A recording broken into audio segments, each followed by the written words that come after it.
Welcome, ladies. Hi. How are you? Hi, how are you? It is wonderful. Happy Crown Day to all of you. Absolutely. Thank you. Same to you. Thank you for joining us. I'm just really feeling so super full after the conversation with Vernon. I feel like I want to massage my hair and I do too. It was a great segment. It was such a great segment. It was amazing. I was so interested in what he said about the process of going natural, because I have to be honest, it took me 2 hours with my teens, and I have 3 daughters, to get it like this today. And the process of wanting to go from, who I am into being natural, I want to. But when he said it was a patience, I felt so much better about the process and that it doesn't happen overnight, because I was trying to get it to be that way in about 15 minutes and it didn't work. Right. It's a longer process than that. That is for sure. But I also loved what he said, which was very liberating. He said, don't go halfway in or halfway out. He said, cut it off. Right. And, this is, as we celebrate Crown Day, it's about a liberation. It's about our hair freedom and our hair independence. And I wrote in my post, it's whether or not you choose to wear locks or natural or relaxed or straight, or to cut it all off and wear none. I know. So it really is about liberation. But I am so deeply honored to be here with the 3 of you.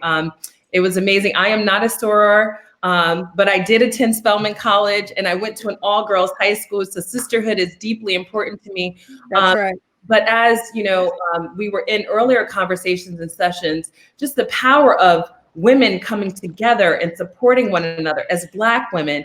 And here you are, all wonderful leaders of historic organizations that put sisterhood at the forefront of activating community and advocacy and celebrating. All about. Thank you so much for joining us. I would love to just hear from you. Why was it important for each of your organizations and you as individuals to support the Crown Act, and how did you become involved? Why don't we start with you, President Danielle Brown of Jackson? Yes. Thank you. In what we do is mostly with children. And this came to me through our own children.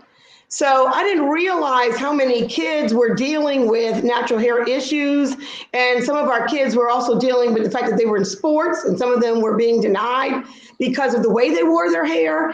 And up until then, I didn't even know that that was really an issue, but they sort of brought it to my attention. And then when I heard about what you all were doing and that this was so liberating, and I knew that our children could be at the forefront, and they have been in their schools and talking about what's been going on. And then, of course, with the legislation, they were the ones when we went to On the Hill, because we started this with you all in September, they went to their legislators and talked about experiences that they had with their hair. And that liberated all of us. And so it was exciting. Very happy to be a part of this initiative. Wonderful. Thank you. President Beverly Smith, please share with us your decision to be a part of this coalition and why it was important. Oh, well, Delta Sigma Theta has been working on this for quite a while. Congresswoman Marcia Fudge, who's one of our past presidents, was actually the first one to take action on hair discrimination before the Crown Act. Back in 2014, she was chair of the Congressional Black Caucus. She penned a letter to the Secretary of Defense because the Army was imposing this issue in terms of hair and hair discrimination disproportionately on Black women. So we've been in this battle and fight for a long time. And I have to tell you, when the Crown Act came up, one of our social action commissioners, Ajwa Osama, was assigned to serve as the strategist for the Crown Act. And we were excited about being involved in that coalition and in terms of making sure that there was a strong legislative effort. So Delta Sigma Theta was actually the first sorority to sign on to support the legislation back in 2019. And our history of working on that really made a difference for us. Our assemblywoman in New York, Tremaine Wright, was one of the first legislators to champion the bill there in the New York area. And we continue to try and support this issue in terms of legislation. The pride of being a Black woman, actually just the pride of being who we are, matters in terms of our hair, our crowning glory, if you will. I have 3 of my grandchildren. One has his hair very short. One has this huge afro that he continues to grow. I'm afraid he won't be able to see after a while because it keeps flopping in his face. And my granddaughter, she has always worn her hair naturally. She's got a lot of curls. Her mom decided to wear her hair the same way. Her American Girl doll, we made sure the doll had the same kind of hair. And the good news is, for our children, as Danielle mentioned, they can now see themselves even in the toys they play. And that who we are and how we look is so important. It's an issue that we cannot afford to overlook. Yeah, well, thank you so much. President Dr. Kimberly Jeffries Leonard, please tell us why you decided to become involved with the Crown Act. Well, we were very proud to be a part of this initiative and this social action. When I came into the presidency in 2018, one of my sister President Beverly's members, Adjoa Asamoah, we served on the Commission on African American Affairs together. She was my vice chair, I was the chair. Oh, great. And she said, my sister, you said you wanted to really be focused on social justice issues. And Marsha Fudge was also a member of the Links Incorporated. So we've known about this for a while. And this was actually one of the very first social justice issues that our organization got behind. And so I think very soon after Delta Sigma Theta signed on, the Links Incorporated also signed on. And we were very proud to be able to be one of the early signatories of this. And we also wrote letters. But it was important because as both of our presidents said, we have children, we have members, we wear our hair in many different ways. I think everything that you all just described, I think I've worn my hair in that way in my lifetime. Absolutely. But even with that, I would hear, well, you're never going to get a job if you're looking like that. You're never going to get a job if you're wearing your hair natural. You're never going to get a job if you cut all your hair off. And so to hear that and to look at the mosaic of our membership of over 16,000 women who wear their hair in so many different ways. No one should have to be discriminated against because of the way they want to wear their hair. My youngest son has locks now. My oldest son has a number of different kinds of natural do's that it's been afro, it's been short, it's been in many different. Danielle knows she's and so but that should be our right to do that. And so whether I wear my hair like Danielle is got hers now, or whether it's straightened today, we should never have to be worried about whether we walk into the room, that is going to be an issue. So we were very proud to be able to be partners in this so very important movement. And as President Beverly said, this is our crowning glory. And however we decide we want to wear, whether it's gray or another color, that should be our right. Amen.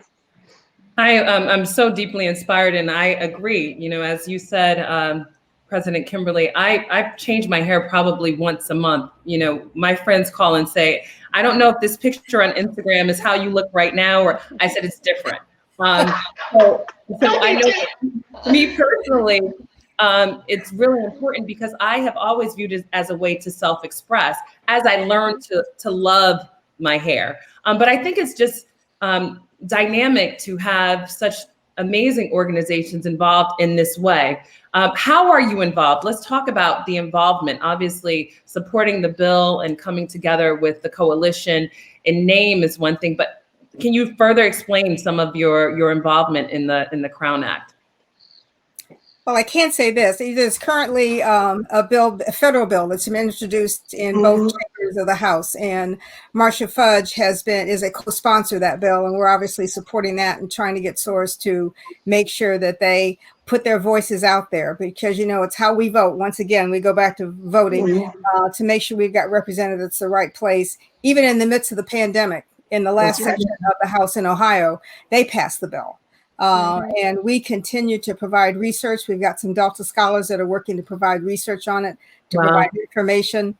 Whenever it shows up in a house, we make sure that our members in that state know that it's there and that they're writing letters and getting out with their congressional people to support it.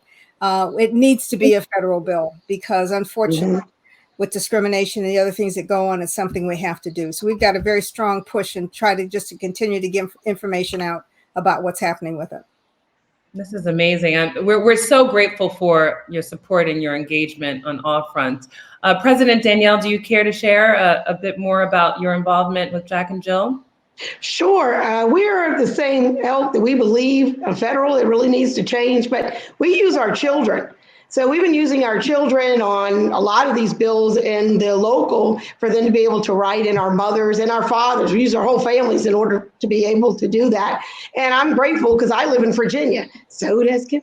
We both live in, our state was one of the states that passed it. If you were to ask us 10 years ago, would that have happened? We would have said, no, absolutely not.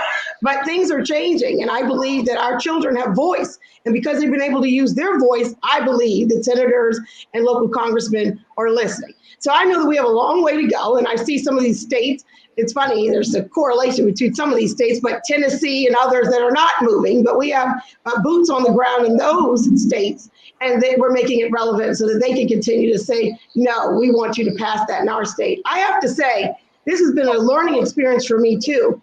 As a product of the 80s and growing up, hair has always been conforming. As a Black woman, I always felt I had to conform. I had to conform to be in corporate America. I had to conform to be in school. I mean, we spent hours as a child doing hair. I heard you talk about that too. You know, on Saturday night, it was the burnt, and my ears still have marks from my mother burning my ears and telling me, stay still. Remember that? Stay still. You know, you had to look right for church, and it had to be so straight. Exactly. You know, most of the reasons why we don't swim has to do with our hair, because it took so long to get it done.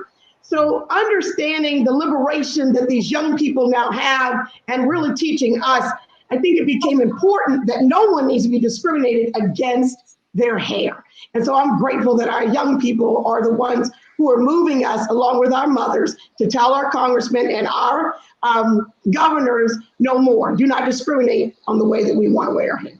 And I think it goes back to what you're saying, is that we have to start with children very young. So their engagement is what is going to shift the consciousness and how we live and perform and behave going forward. So thank you so much.